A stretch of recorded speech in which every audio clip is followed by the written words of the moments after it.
Здравейте и добре дошли! Вие сте в YouTube канала на детски клуб и арт център Artmate Kids. Ние сме в лятно морско настроение и за това ще пренесем вас на морския бряг.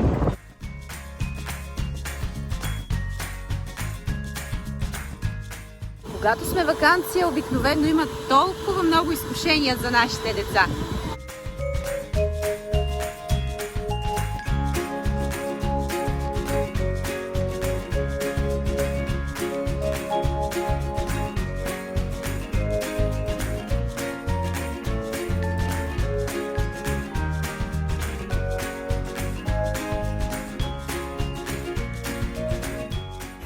И обикновено струват. И то не е малко. И да, това е целта на нашата морска поредица. Независимо от това, дали сте на море, в планината или някъде в някой градски парк, пълен с атракциони за децата, не е задължително да фалирате, за да ги забавлявате. Ние идваме на помощ с няколко идеи как да измислим интересни, забавни игри, независимо от това дали сме голяма група от деца или сме самички и си търсим компания. За първата игра са ви нужни твърда чашка за еднократна употреба, балон, ножица, хартия или пинг-понг топче.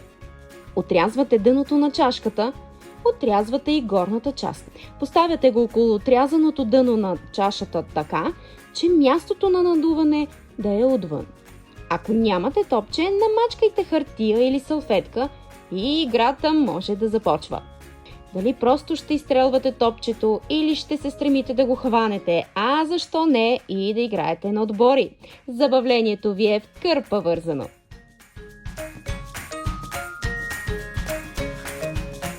За втората ни хрумка са ви нужни отново толкова чаши, колкото ще са участниците. Пробивате дупка в центъра на дъното на всяка чаша. През дупката прокарвате въже, което завързвате в двата му края, така, че да се образува трасе. Зареждате пистолетите с вода и състезанието може да започне.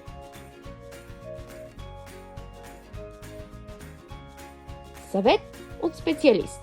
Не играйте срещу вятъра, защото чашките няма да се движат. А най-голямата полза от подобни измайсторени креативности далеч не е финансовото облегчение от такси за всякакви светещи и шумни забави.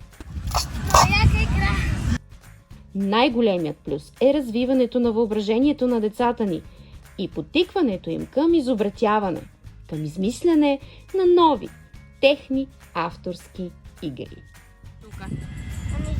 Лопатка или дъбло и който падне тук губи. Как някой взима това, колко падне тук губи. Ако по-силно фули, падне тук, ще покаже силите си. Ще печели. А къде трябва да хвърлиме, за да спечелиме? В копичката.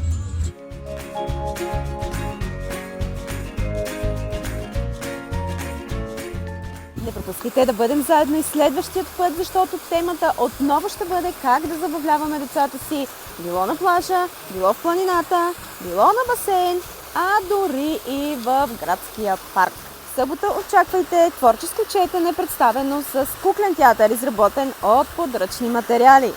Коя ще бъде приказката? Очаквайте съвсем скоро подсказки във Facebook страницата ни. Ако в момента сте на морето или ви предстои в следващите дни да бъдете, ще ви подскажам лекичко да си съберете малко пясък, нидички, ако може да си намерите някоя морска звезда или да си купите от сувенирен магазин, защото следващото ни занимание на морето ще бъде доста творческо.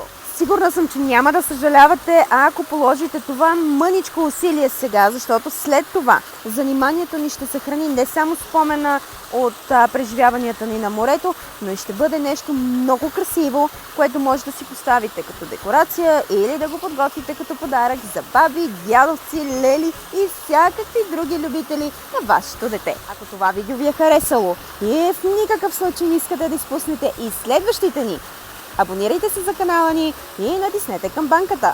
Така си спестявате неудобството YouTube алгоритъмът да решава какво, кога да гледате. До нови срещи!